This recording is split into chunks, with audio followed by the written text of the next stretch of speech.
Let us pray. Heavenly Father, as we have faith in you, give us the faith of Thomas, that even though he doubted, eventually he proclaimed that great phrase, my Lord and my God. All this we ask in the name of the Father, Son, and Holy Spirit, one God. Amen.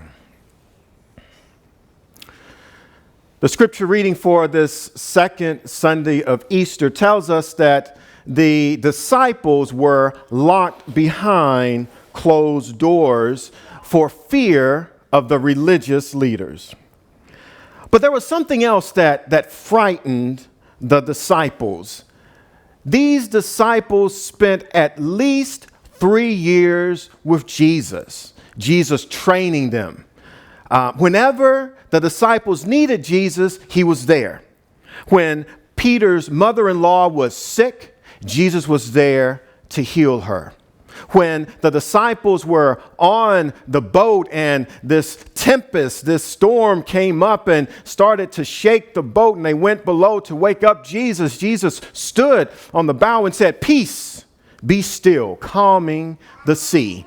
That story inspired the great gospel artist James Cleveland to write his song, "Peace, Be Still." When the disciples were on the Sea of Galilee and they were rowing and straining at the oars, they were 3.5 miles out into the sea. They could not move because of the storm. Jesus walked on water and got in the boat. And as soon as Jesus got in the boat immediately made it to the other shore. However, when Jesus needed the disciples, they were not there with him.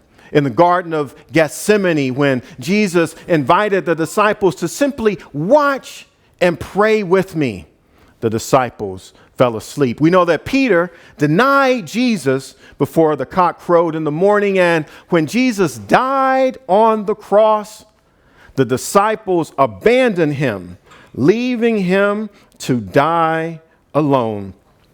And the disciples were not even with Jesus to bury him in the tomb.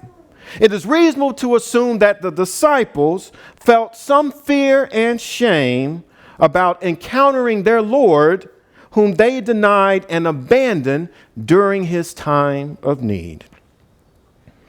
This morning, we're all behind locked doors and probably behind even several locks and even a security system. Americans spend over $20 billion a year on home security systems, even placing a yard sign out in the front or a sticker on the window, protected by CPI.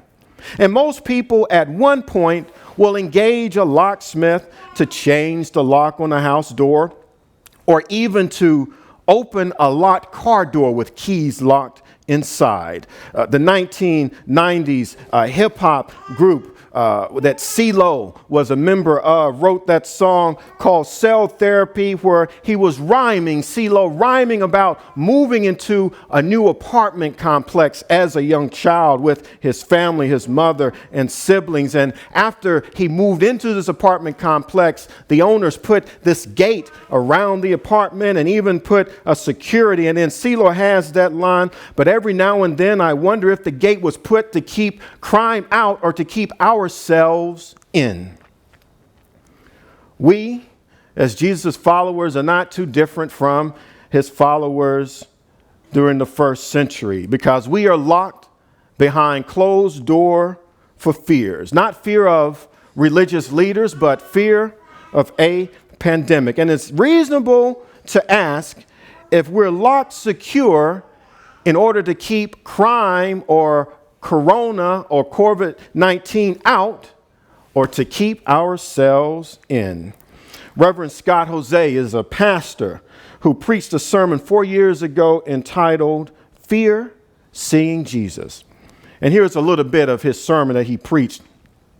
"But there comes a point where eventually we discover that we have locked up so much in the closets of our hearts that, as it turns out, most of our very selves are in there.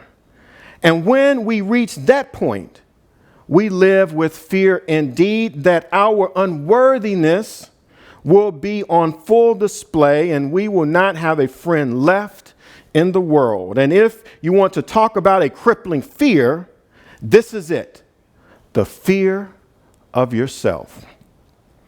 Reverend Jose believes that one of the reasons the disciples decided to lock themselves in the room was fear of themselves. The hurt, the shame, the pain, the uncertainty, the inadequacy, the unworthiness. I'm sure some of you last week saw John Krasinski's virtual prom, trying to spread cheer to seniors in the midst of COVID-19. The class of 2020 will be unlike the class, at least in the past 100 years. They won't have the luxury of hearing their name called as they walk across the graduation stage to get their diploma. They won't be able to attend their senior proms. I remember my first prom. I was a sophomore in high school, and a senior asked me to date her to the prom, and she was popular on campus. So you couldn't tell me nothing that as a sophomore, I was going to the prom with the senior. I was walking the hallways of Lewisburg High School with that 50 Cent song and video. You know I'm the man. Yes, I'm the man. You know I'm the man. Prom night came. Had my sharp tux from Genghis formal wear. Y'all may remember Genghis, those Raleigh natives. Genghis formal wear, and somewhere midway the night, somehow, I don't know how it happened, but I managed to lock my car keys into a running car. Somewhere, somebody found a clothes hanger. I'm not sure where this clothes hanger came from. We untied it, and we were trying to push it down the window like you see in the movies to try to make the lock pop up. We even saw a security guard. We called him over. Nothing we did could unlock the door. So finally, my prom date and I found ourselves in the back seat of her friend's car, riding all the way home to get the spare car key so that we could come back to unlock that running car door.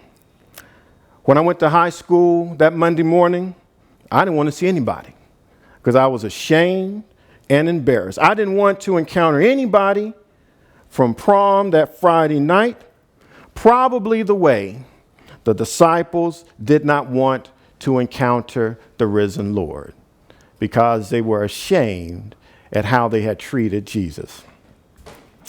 Reverend Jose, in that same sermon I mentioned earlier, went on to preach this, and I quote, "The disciples were ashamed of what they had done.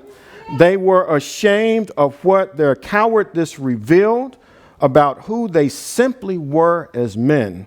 So they locked the door, telling themselves they were keeping the Jewish authorities out when really they were maybe keeping themselves locked in.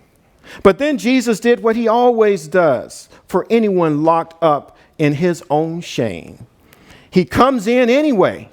He enters the room. He enters the heart. He breaks into the shame.